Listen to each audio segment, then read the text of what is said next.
Magandang gabi sa bawat isa. Muli, night devotion tayo. At ngayon ay dito na tayo sa chapter 1. Dito natin uumpisahan. Verse 1 hanggang 10 yung ating babasahin. At yun, may share ko lang medyo malalim yung nilalaman ng mga mensahe na to. At sana ay maunawaan nyo yung aking mga explanation. At sana rin ay huwag naman sanang dumating yung time na na para tayong tawag doon, gumagawa ng sariling doktrina. Mahirap po yun. At yun, sisikapin ko na unawain ang mga talatang nilalaman nito para hindi tayo maligaw. Yun lang. Sana ay naunawaan nyo yung gusto kong sabihin. Ulitin ko, hindi po tayo gumagawa ng doktrina. Hindi po ako naglalagay ng doktrina. Gusto ko lang pong mag-share ng salita ng Panginoon sa pamamagitan ng aking pagdidevotion tuwing gabi. Yun lamang po ang aking nais, hindi upang magpasikat lang dito sa social media at maging bida-bida. At yun, yun lamang po. Umpisahan na natin. Ang aklat na ito ay naglalaman ng pangitain ni Isaias na anak ni Amos tungkol sa Juda at sa Jerusalem noong panahon ng paghahari sa Juda nina Uzias, Jotam, Ahaz at Hezekiah. Hezekias, Uzzias, Jotam, Ahaz. Yun po yung pangalan po. Ito siya. Diba? Medyo malabo po. Pero yun nga po. Baka po kasi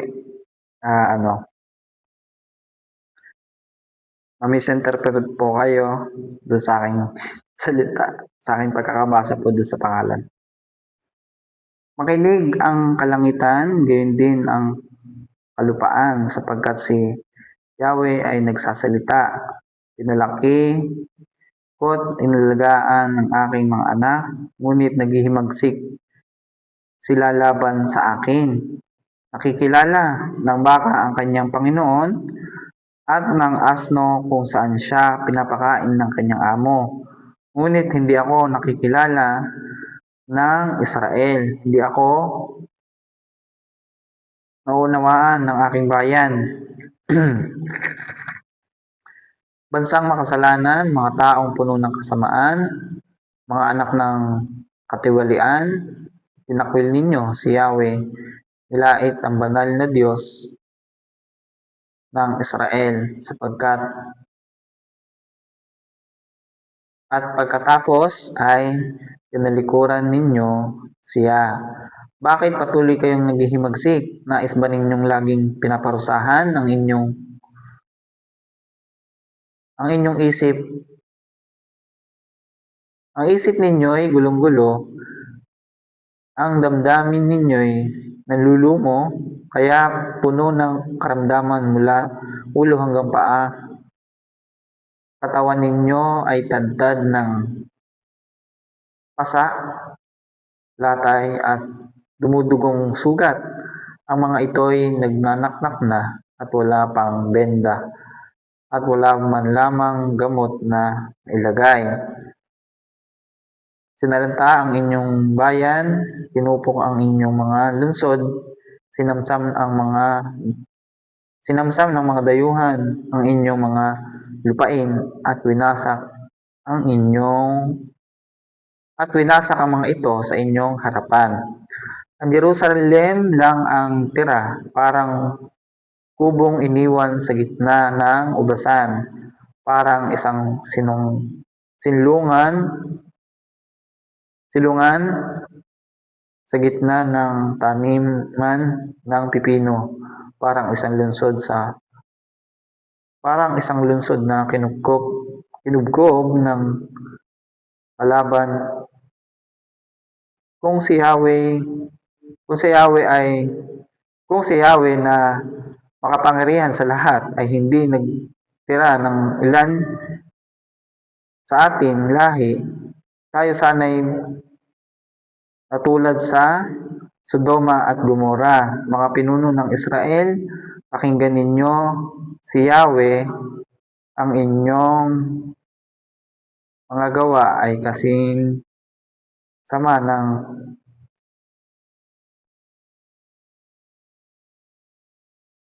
Sodoma at Gomora. Kaya pakinggan ninyo at pag-aaralan ang katuruan ng Diyos ng ating bayan. Yun. Medyo naano yung aking paningin dahil siguro sa antok na rin. Maghapon na ginawa ko. Yun lang, i-share ko lang. At ang aking natutunan dito ay itong verse 1. Sabi dito, ang aklat na ito ay naglalaman ng pangitain ni Isaias na anak ni Amos tungkol sa Juda at sa Jerusalem. So, yun. Sinasabi ng talatang ito, ng verses na to, na ang nilalaman ng buok tuloy ng aklat ng Isaias ay yung pangitain ni Isaias. Yung mga nangyari,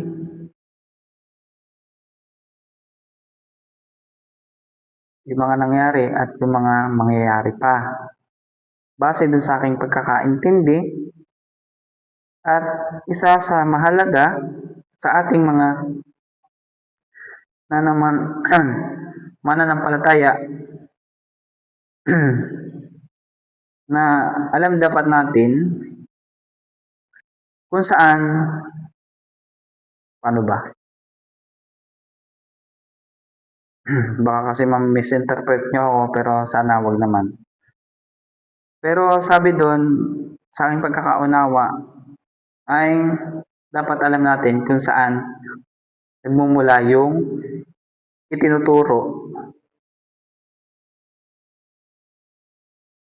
sa atin bilang mananampalataya. At alam dapat natin kung saan tayo dapat manampalataya. Ano yung dapat nating pananampalatayahan?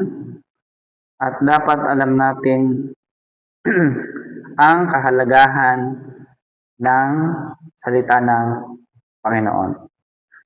Yun ang aking natutunan sa verses na to. Sana po ay naunawaan niyo po yung aking gusto pong iparating. At yun.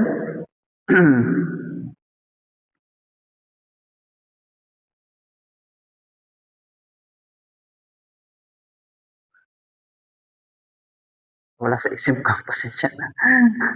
Nawala sa isip ko yung aking sasabihin. At yun nga, yun, naalala ko na. Kahit na minsan na tayo ay nagkaroon ng pagkakasala, naging suwail, naging makasalanan,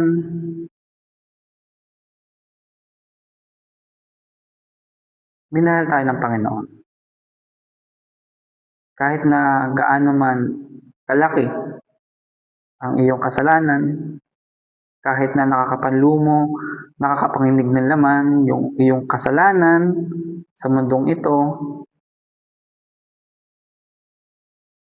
alam mo yun, binibigyan ka pa rin ng pagkakataon ng Panginoon na magbago at sana ay ma-realize mo na magbago at magtiwala sa Panginoon sa mga bagay na kanyang magagawa sa iyong buhay.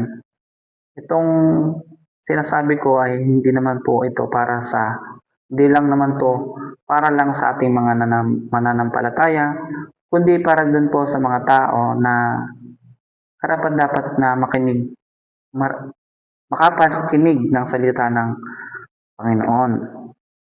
Isa sa pinakamahalaga sa ating mga kabataan na alam dapat natin yung mga bagay na dapat nating pakinggan. At ang dapat nating pakinggan lagi bilang kabataan, ang una ay ang ating magulang na ating kinalakihan, at pangalawa, ang ating pastor at ang ating pastora. Yun lang yung aking nakitang aral dito na dapat alam natin kung ano yung dapat nating pakinggan, kung sino yung dapat nating pakinggan,